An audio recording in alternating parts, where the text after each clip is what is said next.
Hey, you. Yeah, you. Are you tired of your friends never being online?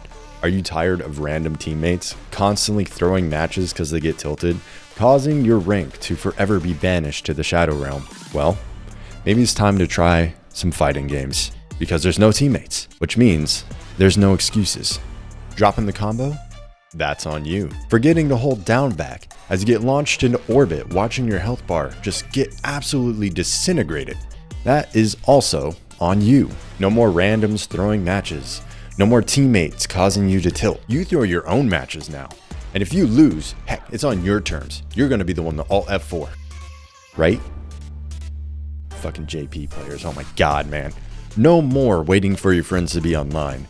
No more matching with somebody that has a 9-to-5 job just to find out that they don't put as many hours in the game as you do. Because, you know, they have a family and a mortgage.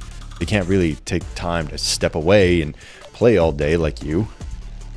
Or me. Nah, I got a job too. What am I saying? Well, if this sounds like right up your alley, not having to rely on anybody anymore, welcome to the FGC. Yeah, okay, I know that was kind of a rough way to start this video. But look, I'm speaking from experience. I used to play a lot of MOBAs. I would have to wait for my friends to go online, and whenever I had to queue up with randoms, it was a bloodbath. It was not fun for me, my team, or the other team, because they would just stomp us. I'd be the only one positive. Sometimes even your friend will throw the game if they're tilted. Sometimes you will throw the game if you're tilted. Sometimes we just throw games. It doesn't matter the genre. We just throw games sometimes. It's all right. It's okay. Everybody does it.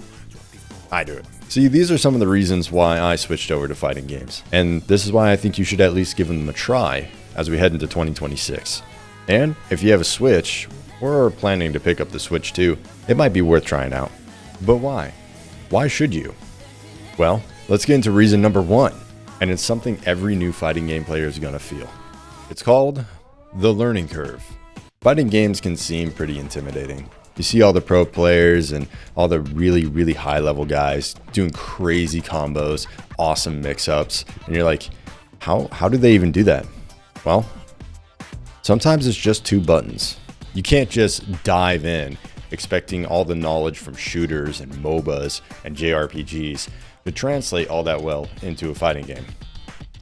Sadly, it makes fighting games kind of its own crazy monster. You need to learn what button does what motion input and button combo does what is footsies, what is timing, what do you mean I gotta time my attack, what do you mean I can't just mash my face on my keyboard or my controller. You see, fighting games they're different. They're different from other games. Sometimes you'll run into an opponent that you just have no hope in beating, but this opponent isn't some boss. It's not a CPU, and it's not some computer controlled character. It's a player. It's a person on the other side of the screen. They're just a little better than you. So you go into this fight geared up with all the knowledge you have for your kit and whatever matchup info you have, which, let's face it, you didn't actually learn the matchup. You went online, looked it up for a little bit, got bored, ate some chips, and then dove into the game. But this genre is extremely rewarding. When you finally get over that hurdle, when you finally beat that character, move on to the next rank, whatever it is, there's just this sense of accomplishment that you just can't get in other games, because there was no teammates carrying you. It was you the whole time. You'll learn that everyone starts bad, everyone starts terrible at this, but you'll learn that with time and understanding, you'll get better, and you will actually see yourself improve. Go and watch your VODs or your old game replays. Most games actually have a system that allows you to do this. Save your old ones, and as you move on and get better, you can go back and watch them again and compare. How did I improve? How much did I improve? Where do I still need to work? You can spot where you've improved. You can spot your bad habits. Everybody's got bad habits. Mine is, well, I get stuck against the wall and then I mistime things, thinking I have an opening, but I don't, and I whiff. Yeah, I gotta work on that. Yeah, you need some reflexes, but it's not like you're looking for a pixel way off in the distance. Mostly you're just looking for some animation cues, audio cues. Try to get in the head of your opponent. What are they going to do next if I do this? What am I going to do next if they do that? I mean, most matches in fighting games are just knowledge checks and patience.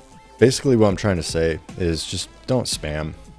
It might work on CPUs and really new players, but if somebody knows their character at least a little bit, it's not going to work. And speaking of characters, that actually brings me to probably one of the best things about fighting games. There are all sorts of different types of characters in fighting games. First, we have the Shoto character, like Ryu, Ken, now Luke. These are the most basic, bare bones, honest characters in all fighting games. Except for you, Kai Kisk.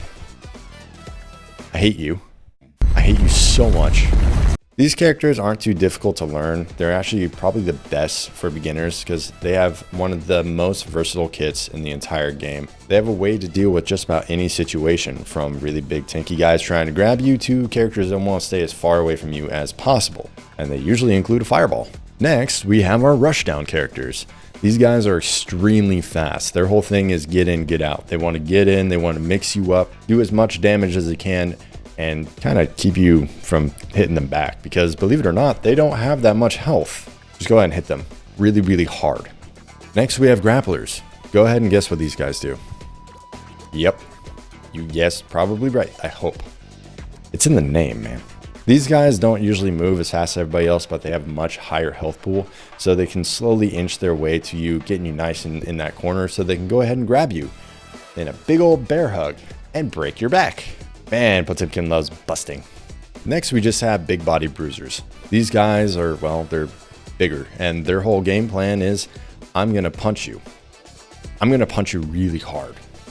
You see, you can go ahead and try to punch them before they hit you, but because their moves sometimes have armor, yeah, that punch is still coming, and it's gonna hurt. There's tons more archetypes and sub-archetypes to go through, but I don't really want to. Just find a character that you like and learn them. Some characters look really cool, but play like crap. Other characters look like crap, but play really cool. Just find who you vibe with. It really doesn't matter. Oh yeah, and also, don't worry about tier lists. Depending on the player that made them and who they main, they can be pretty biased. Speaking of players, see, the fighting game community is made up of a lot of different players. And I kind of want to go over what you might run into when you start playing. You can run into these types in other genres like MOBAs and shooters, but let's just go over them anyway. First, we have the rage player. This guy is always mad, no matter what he's doing. If he wins, he's mad. If he loses, he's mad. He's mad at you. He's mad at me. He's mad at his own character. He's mad at the map. He's mad at the devs. He's mad at the music. The only thing that makes this person happy is, well, probably not playing the game at all. This one will usually rage quit if you're playing a character that they don't like, or if they're just losing. So, be ready for that. Next, we have the chill dude. Now, this guy happens to win a good amount of his matches, and it's either he's hit peak zen that we all strive for, or there's just not a single thought going through that head. We still can't figure it out. Next, we have the troll. Now, these guys just want a reaction out of you. They're going to spam moves. They're going to teabag. They're going to send you messages. But you know what? All they want is to see you get tilted. So just ignore them and hit them with an anti-air and some fireballs. You'll be good. Next, we have the clip farmer. This guy's whole deal is long drawn out combos and just to kind of get presence on social media. Don't look at me. If you manage to interrupt them or start winning, they'll probably just set the controller down and wait for the round to be over. Or they'll let you get them nice and low and then hit you with that 15-hit combo straight into a super. And then they'll go onto social media and post like, oh my god, that was so close. Look at me. I had to go ahead and pull out my awesome, crazy 15-move combo into my level 2 super. Look at me. Then I could have lost this whole tournament. It wasn't a tournament, man. It was just a casual match. There are more types of players than just this, but it's worth discovering on your own. Trust me, it's fun. And of course, who you meet kind of depends on which fighter you choose. Speaking of that, there's all sorts of different types of fighting games. You have the anime fighter, you have traditional fighters, you have 3D fighters, arena fighters, platform fighters. Need I go on? Each one of these is very distinct, very different from the last. Kind of like playing Halo or COD or Battlefield. They're all within the same genre, but they're different. First, we have tag fighters. In this one, you choose multiple characters to go up against your opponent. And I know that can be kind of a pain in the butt because you technically need to learn more than one character. But if you just choose some characters you like and learn some bread and butter combos, you'll be fine. Next, we have anime fighters, like Granblue Fantasy vs. Rising and Guilty Gear Strive. These games are very, very volatile because matches are over extremely quickly. This is due to characters doing tons and tons of damage and combos lasting forever. Yeah, anime fighters can have some imbalancing problems, but they're tons of fun. Honestly, it's my favorite genre of fighter, right up there with traditional, mostly due to the character designs and the music alone. Next, we have 3D fighters. You know, the only one that really comes to mind is Tekken. These games look a lot more like choreographed fights that you'd see in like an old kung fu movie. See, in 3D fighters, you're in more of an arena. So you can move forward, you can move backwards, you can jump, you can crouch, but you can also move up and down, so back and forth. Even though, no, forward, backward, whatever. This gives you tons of more options and variety in how you approach your opponent and how you dodge attacks. Honestly, I still suck at these kinds of games, but I like Tekken. It's fun. Now, platform fighters are also here. The most popular one that probably comes to your mind is going to be Smash Brothers. Honestly, these are a lot more difficult than people give them credit for, but they're really, really easy to get into. Platform fighters have more of the goal of knocking your opponent off the map rather than draining out a health bar. Honestly, these are tons of fun, and I really do hope we get new Smash Brothers or some sort of upgrade soon. Finally, we have our traditional fighters. The one I like to reference the most is going to be Street Fighter 6. In these games, combos are good to learn, but if you don't know the core mechanics of these games, you're going to struggle. These games rely more on whiff punishing, timing, and footsies. Traditional fighters are tons of fun and pretty easy to get into. I mean, look at Street Fighter 6. On Steam alone, it pulls about 10,000 players every single day, and it's fully crossplay, so we could probably triple that number to closer to 30,000. That's a lot of players, man. That's a lot of players. I'd say it's pretty popular. There's a healthy variation of each of these games, and they're each very, very unique. It's worth giving them a shot and figuring out which one's for you. Now, I have my own personal rotation of games that I constantly cycle through, mostly monthly. One of those games being Tekken 8. You see, Tekken 8 it's amazing. It really is like watching a choreographed fight. The characters are really interesting, but that learning curve, oh my god, that learning curve. It can straight up feel crazy, insane, like a mountain that I just feel like I can't climb. But then again, the amount of customization in this game is crazy. You can literally make Yoshi. Sadly though, this game isn't on Switch. It's only on PC and Xbox, PlayStation. So that kind of sucks. I still wanted to bring it up though, because it is one of my personal favorite games that I do play. I am by no means good at Tekken. I am by no means a master at Tekken. I'm furthest thing from it. I just like finding goofy stuff, and I like doing the goofy stuff. But you know what is on Switch? Pokken. Now, I know I said if you can get this game on sale, that'd be the way to go. But sometimes you can't find it on sale. Sometimes it never goes on sale. Buy this game used if you can. Don't spend $60 on it. The game is not quite fully dead. Don't listen to Past Me. Past Me sucks. He's an idiot. You can honestly find matches pretty regularly as long as you're in ranked lobbies, but I will admit, these players have been on here for a very long time, so they're kind of hard to deal with. But if we can boost the number of lower level players, it won't be so bad. Another game in my rotation is Street Fighter 6. Actually, I've been playing this one a lot recently. I'm on that grind right now. I'm on the rank grind. This is one of, if not the most accessible game on the market right now. It is fully crossplay and is on every platform besides your phone. It has an extremely diverse cast of characters, and it's actually got a solo mode that's not that bad. World Tour is actually pretty fun. It's also got classic and modern controls, so new and lazy players like me can enjoy the game without having to dive way too deep into the game's mechanics. We got the core mechanics down, alright? Don't look at me. Look, seriously, this is like one of my main go-tos right now. Figuring out matchups, figuring out characters, new characters to me specifically, and just doing the rank grind. It's so satisfying. Also, it's got full crossplay. Like actually full crossplay.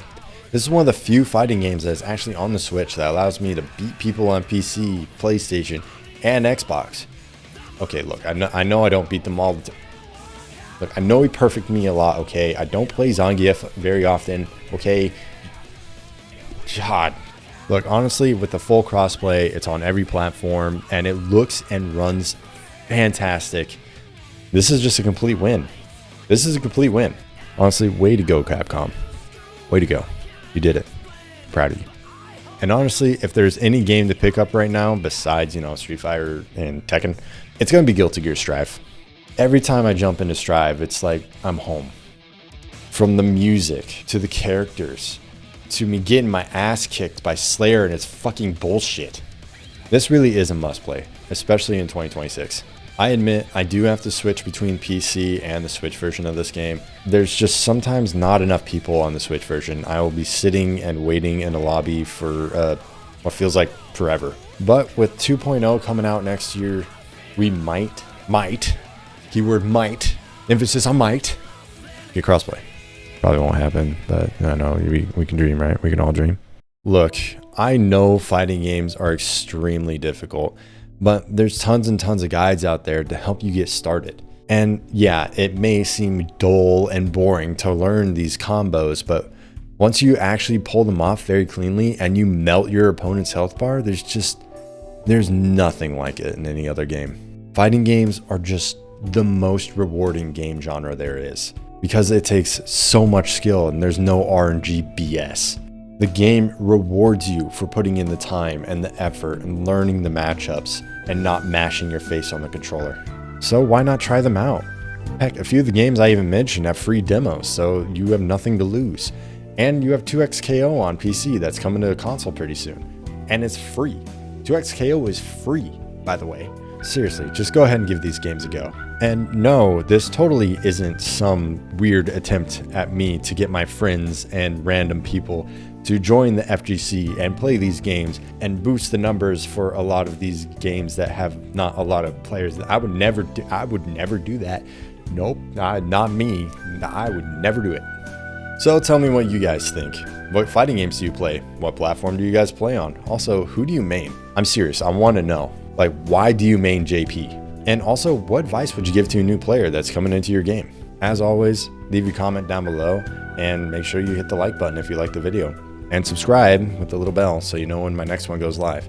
Seriously, thank you guys so much for being amazing and commenting down there. I love reading them. I really do. Anyway, I'll see you guys in the next one.